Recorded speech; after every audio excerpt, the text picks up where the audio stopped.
From The Australian, here's what's on the front. I'm Kristen Amiot. It's Monday, March 31, 2025. Students from Papua New Guinea are being strongly encouraged to study climate change, gender studies and disability policy if they want to receive a scholarship funded by Australian taxpayers. That's in contrast to previous rounds when the focus was on agriculture, medicine and education. That exclusive story is live right now at theaustralian.com.au. The election campaign is officially on, and new data from Newspoll has Labor in pole position. That's despite a huge fail grade from voters on last week's budget. They've ranked it as the worst budget for the economy in a decade. Today, our chief political correspondent Jeff Chambers unpacks who's pitching what and where.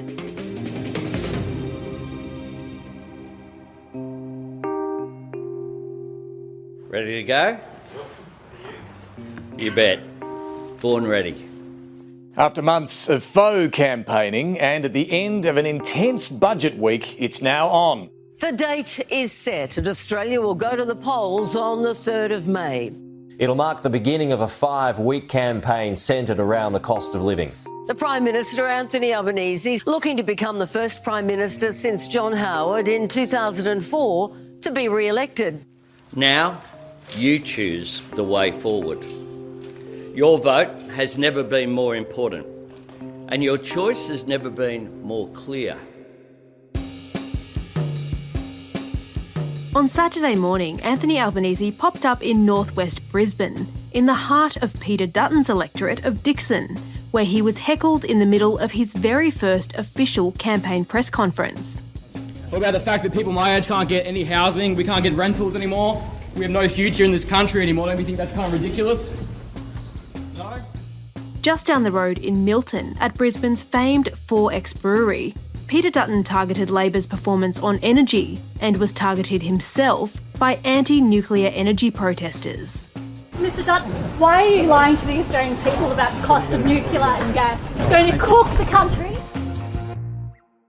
So, Jeff, what do you make of Anthony Albanese's decision to kick off his election campaign in enemy territory? Yeah, so the Prime Minister is feeling very confident. Jeff Chambers is the Australian's chief political correspondent. You'll recall before Tropical Cyclone Alfred emerged that in the polls, Labor and the Prime Minister were going not great, and he made that big decision to hold off plans that had been put in place for an April 12 election and decided to press on for a March 25 budget. And in that time, we've seen Peter Dutton lose a fair bit of momentum that he had post The Voice all the way up to probably February and March this year. And we saw it last week, just ahead of his budget reply, he announced a halving of the fuel excise. And that has been observed as a very populist move. That was an attempt to try and regather some of that momentum, and he is now trying to play catch up because that is the power of incumbency for a government. They can decide the election timing, and Anthony Albanese has used that to his advantage. Yeah, Peter Dutton wasn't exactly home free either. He made his start in the Greens-held seat of Milton, which is one of the 3 Queensland seats the Greens won in 2022. So what's the calculus there for him? That southeast Queensland corner, there's a few seats that are up for grabs, and for Labor, they really want to put the pressure on Peter Dutton in his own seat of Dickson, which for a long time has been a marginal seat, but at that 2022 election, it became one of the most marginal seats in Queensland. You've got the Climate 200 Teals running there. You've got a Labor candidate running for, I think, the 3rd time.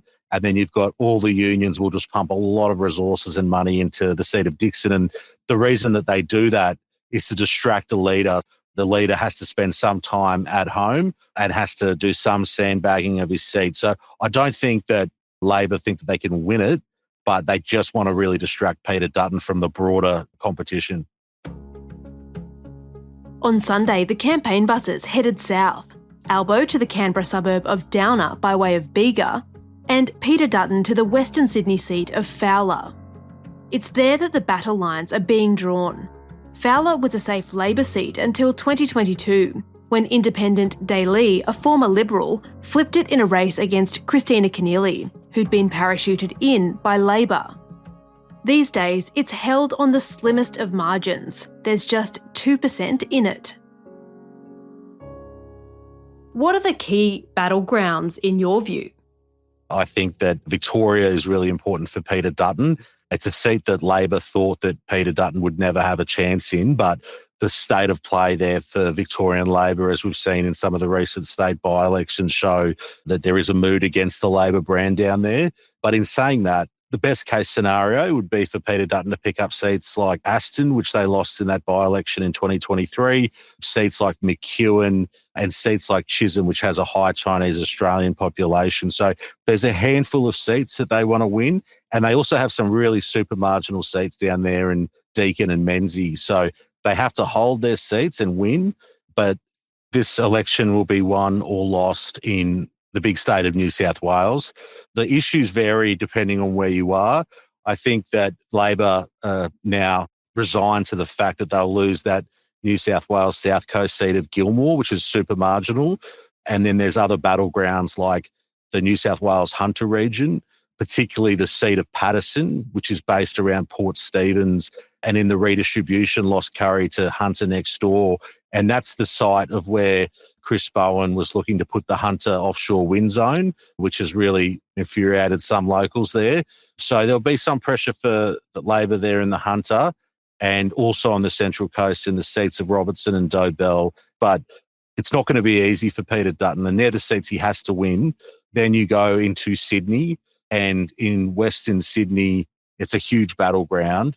Seats like Bennelong, redistributions have made that notionally a Liberal seat. That's the former seat of John Howard, and it looks like the Liberals will win there. But they're also facing challenges with the Teals. And then you look at Labor seats in Western Sydney, particularly those with high Muslim Australian populations. So Tony Burke's seat of Watson, Jason Clare's seat of Blaxland. Labor hold those traditionally by a massive margin, but there has been this Muslim vote movement. So you'd expect some of those senior ministers having to really work very hard to make sure that whatever swing is coming against them, that they can retain their seats.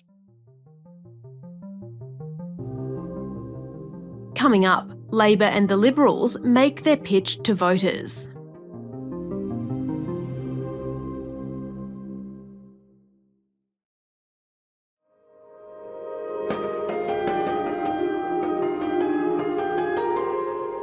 So, what's this election actually about? Healthcare is so important, and what this election is about is strengthening the economy, strengthening Medicare versus Peter Dutton's plan for cuts to everything except your taxes. They realise that at this election, the contest really is about who can lower petrol prices. By the end of this year, we will introduce legislation to make supermarket price gouging illegal in Australia. He is its weakest water, and the supermarkets know it, and Australians know it.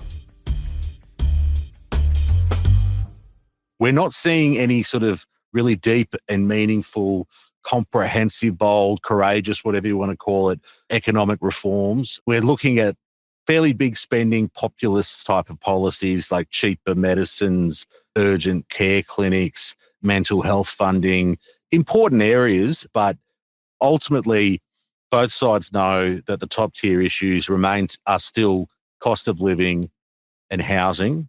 And then you have health, national security, defence, all sitting under that. So the onus is on Peter Dutton, and this will happen soon, I believe, to start rolling out some substantive policies in areas that he wants to have a fight on, because without that, and once that sort of real blowtorch of the campaign trail really amplifies, you don't want to be sitting there talking about things that happened months ago or responding to what the other party is doing. You have to start setting out your own agenda and start to try and reclaim the narrative.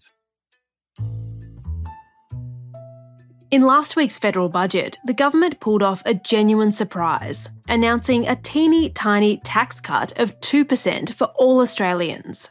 The coalition says it won't support the cuts if it wins on May 3. but it's small businesses who say they need all the help they can get. There's about 2.6 million small businesses across Australia, and when you look at insolvency statistics since the 2022 election, there's been, I think, up to now around 29,000 companies that have plunged into insolvency, and the vast majority of those are small businesses. And through COVID and then beyond, it's been really tough with the cost of living crisis, and it's becoming really hard for these mum and dad operators to keep their doors open. And one of the pushes that they're going to really amplify in this election campaign is around a reduction in the corporate tax rate for small businesses, which the focus is generally on personal income tax cuts, but given their importance, often described as the engine room of Australia, they believe that measure, along with other measures they're calling for, would provide some help and relief to try and keep the doors open for small businesses that really do prop up communities in the suburbs and the regions across the country.